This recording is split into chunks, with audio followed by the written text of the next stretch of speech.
안녕하세요. 영어 단어 pay 정말 많이 쓰죠?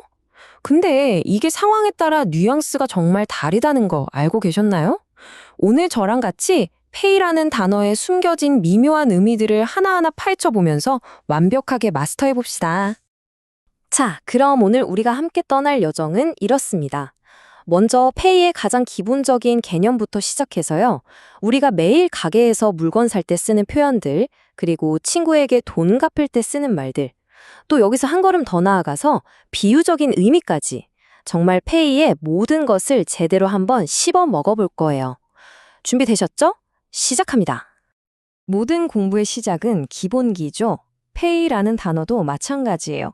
이 단어가 가진 가장 핵심적인 뿌리, 그 근본 개념부터 한번 확실하게 잡고 가겠습니다.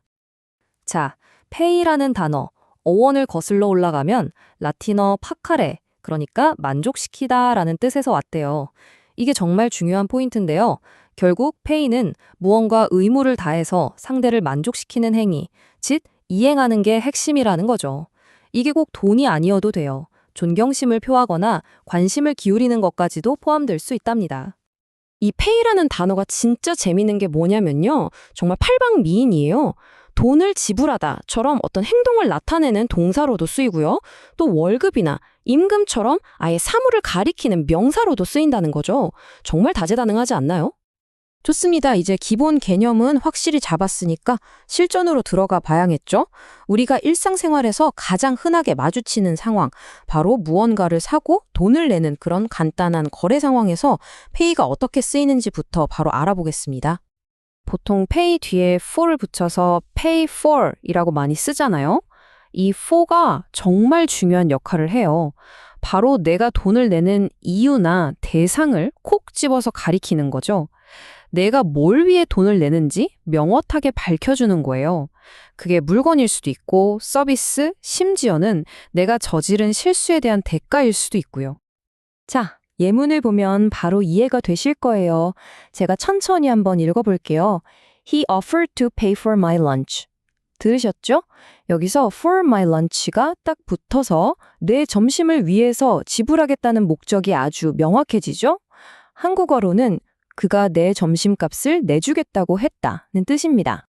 그럼 pay the bill은 어떨까요? 이건 좀 더 구체적인 상황에서 써요. 식당에서 밥 다 먹고 계산서 주세요 해서 받은 그 종이 있죠? 바로 그 청구서, 즉 빌을 정산할 때 쓰는 표현입니다. 그냥 막연히 돈을 내는 게 아니라 딱 정해진 계산서를 처리하는 느낌인 거죠. 예를 들면 이런 상황에서 아주 찰떡같이 쓸 수 있어요. 들어보세요. I'll pay the bill for dinner tonight. 마치 영화 속 한 장면 같죠? 오늘 저녁 식사 계산서를 딱 받아서 오늘 저녁값은 제가 낼게요 하고 말하는 아주 자연스러운 표현입니다. 자, 지금까지는 물건값을 내는 상황을 봤고요. 이제는 조금 다른 경우, 바로 빚을 갚는 상황에 대해 이야기해 볼게요. 빌린 돈을 갚을 때도 pay를 쓰는데 뉘앙스가 조금씩 다른 표현들이 있거든요. 와, 이 표를 보시면 그 차이가 한눈에 들어오실 거예요. payback, payoff, payup. 다 비슷해 보이지만 느껴지는 감정이나 상황이 완전히 다르죠.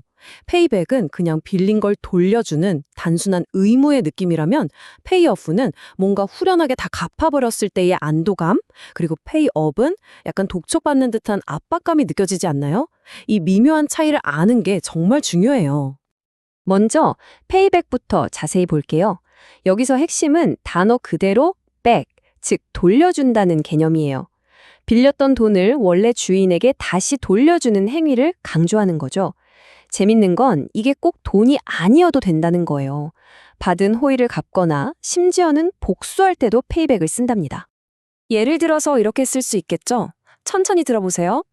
He promised to pay back the loan next month. 빌렸던 대출금을 다시 돌려준다는 의미가 이 payback에 그대로 녹아있죠. 한국어로는 그는 다음 달에 대출금을 갚겠다고 약속했다는 뜻입니다. 다음은 payoff인데요. 이건 정말 기분 좋은 뉘앙스를 가진 표현이에요.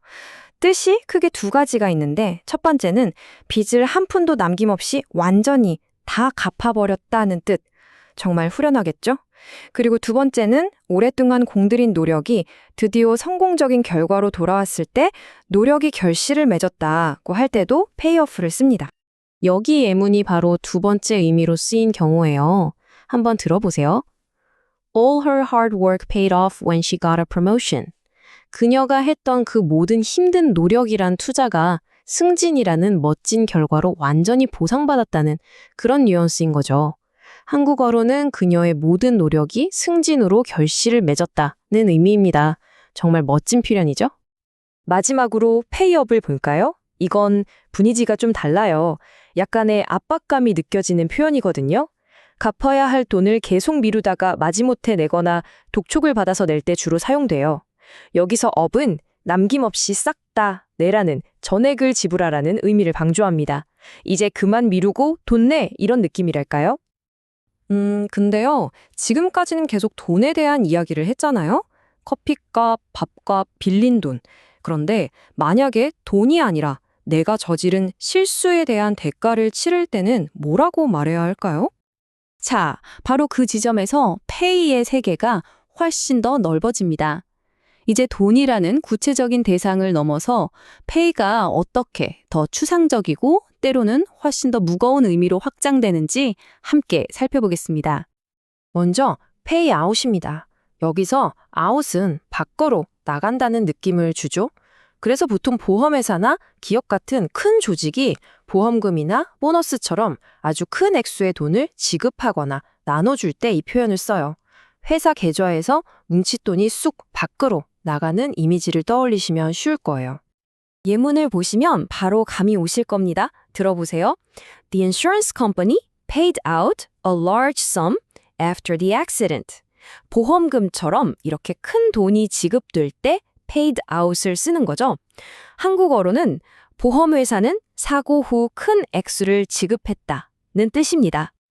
그리고 이건 정말 중요한 비유적 표현인데요. pay the price. 직역하면 가격을 지불하다지만 이건 돈이랑은 일절 상관이 없어요. 내가 한 잘못된 결정이나 행동 때문에 겪게 되는 부정적인 결과나 대가를 치른다고 할 때 쓰는 말입니다. 주로 경고하거나 후회하는 상황에서 많이 쓰이겠죠? 자, 들어보세요. If you don't study, you will pay the price on the exam. 공부를 안 한 행동의 결과, 그 대가를 시험에서 톡톡히 치르게 될 거라는 약간 무서운 경고죠? 한국어로는 공부하지 않으면 시험에서 대가를 치를 것이다 로 해석할 수 있습니다. 자, 이제 드디어 마지막 단계입니다. 돈도 아니고 어떤 행동의 결과도 아닌 완전히 눈에 보이지 않는 것. 바로 우리의 마음이나 정신으로 지불하는 경우를 알아볼 거예요. 페이의 세계? 정말 깊죠? 바로 pay attention이라는 표현입니다. 여러분의 생각, 의식, 집중력 같은 정신적인 에너지를 어딘가에 쏟아붓는 걸 말해요. 마치 돈을 내는 것처럼 나의 소중한 정신적 에너지를 지불해서 집중하는 거죠. 정말 멋진 비유 아닌가요? 금융 용어가 이렇게 정신적인 활동을 묘사하는 단어로까지 발전했다는 게 참 흥미롭습니다. 아마 오늘 나온 표현 중에 가장 익숙한 표현일 거예요. 천천히 읽어드릴게요. Please pay attention to the teacher's instructions. 여기서 pay 하는 건 돈이 아니죠. 바로 여러분의 소중한 집중력입니다. 한국어로는 선생님의 지시에 주의를 기울여 주세요 라는 뜻이죠. 자, 오늘 배운 내용을 한번 정리해 볼까요? 우리가 물건값을 낼 때 쓰는 돈에서부터 실수의 대가, 그리고 마지막으로 우리의 집중력에 이르기까지. pay라는 단어는 형태는 다르지만 결국 의무를 이행하기 위해 가치 있는 무언가를 내어준다는 하나의 핵심 아이디어로 연결된다는 걸 알 수 있었습니다. 마지막으로 여러분께 질문을 하나 던지면서 마무리할까 합니다. 여러분은 여러분의 인생에서 성공을 위해 어떤 대가, 프라이스를 치러 오셨나요? 그리고 지금 이 순간 가장 소중한 집중력을 다해 주의를 기울이고 있는 것, pay attention to는 무엇인가요? 오늘 배운 표현들을 떠올리면서 한 번쯤 생각해보는 시간을 가져보시면 좋겠습니다.